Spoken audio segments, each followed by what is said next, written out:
Forlorn and Drangleic Castle. This first one, there are 3 invasions here. This first one is one of the nastiest Forlorn invasions you can get. But we have found a way to make it much safer. Fortunately, it's a bit slower because we have to take out these enemies.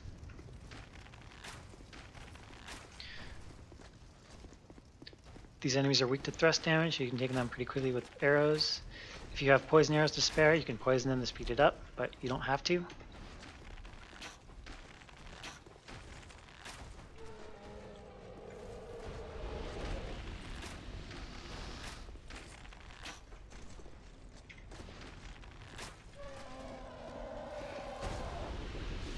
Okay, so this first invasion triggers before the gate is even open. It's extremely rare.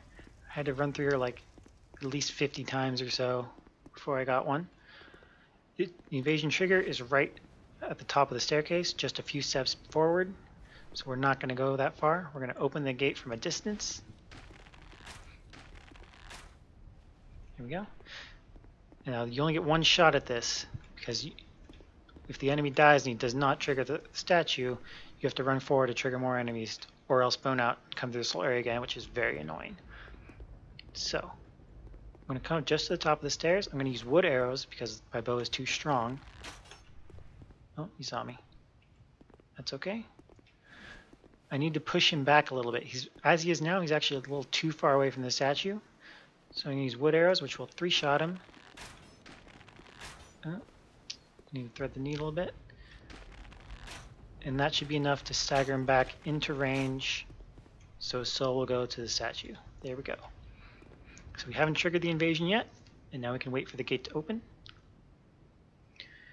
Once the gate is open, we can sprint through. There will be 2 enemies that spawn on the left and come after us, as well as Forlorn. So what we're going to do is we're going to run through, go up the stairs and open the throne room, because the 2 enemies will not follow us all the way in.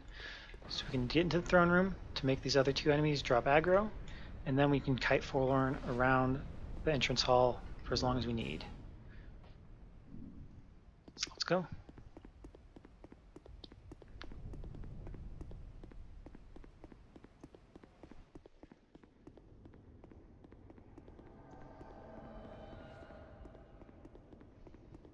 If you don't get invaded by Forlorn, you don't have to come all the way up here.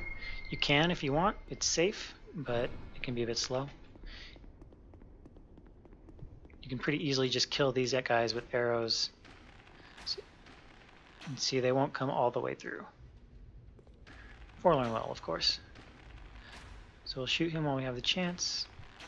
This guy's annoying me. We'll just take him out.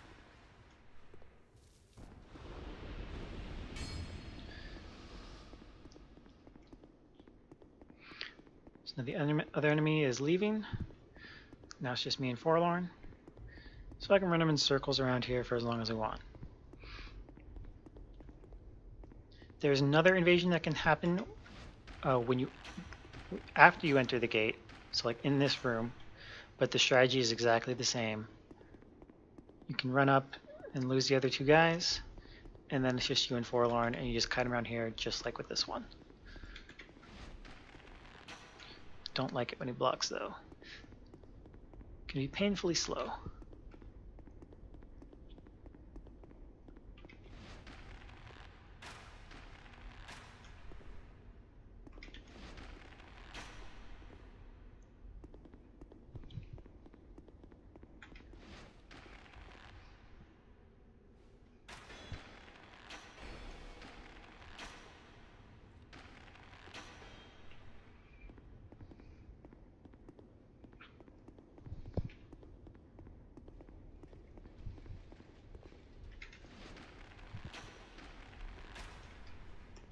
And when he doesn't block, he rolls, of course.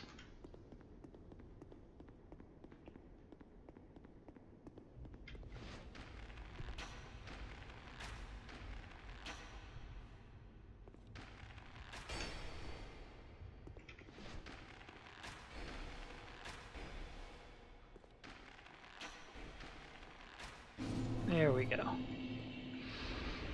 Okay, so that's how you deal with the first 2 invasions.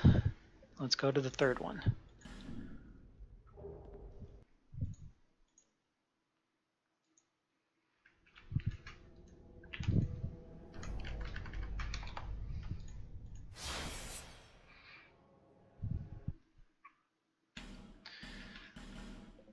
The third and final invasion happens just before the poison dart room, and the strategy is to run.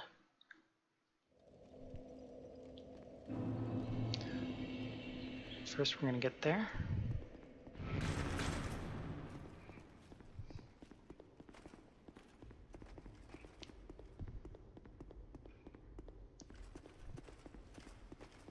I've already killed some of these enemies so many times they stop respawning, trying to get this invasion.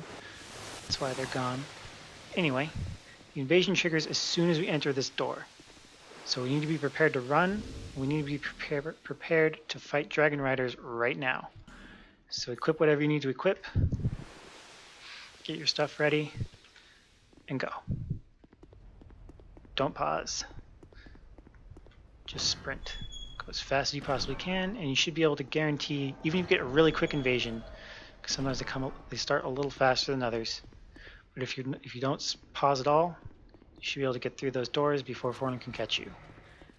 And then you can make it to the Dragon Rider's Fog Gate.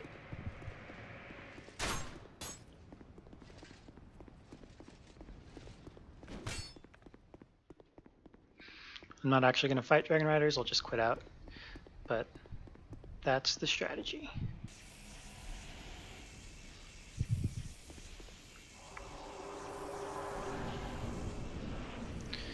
And there we go. That's Forlorn in the castle.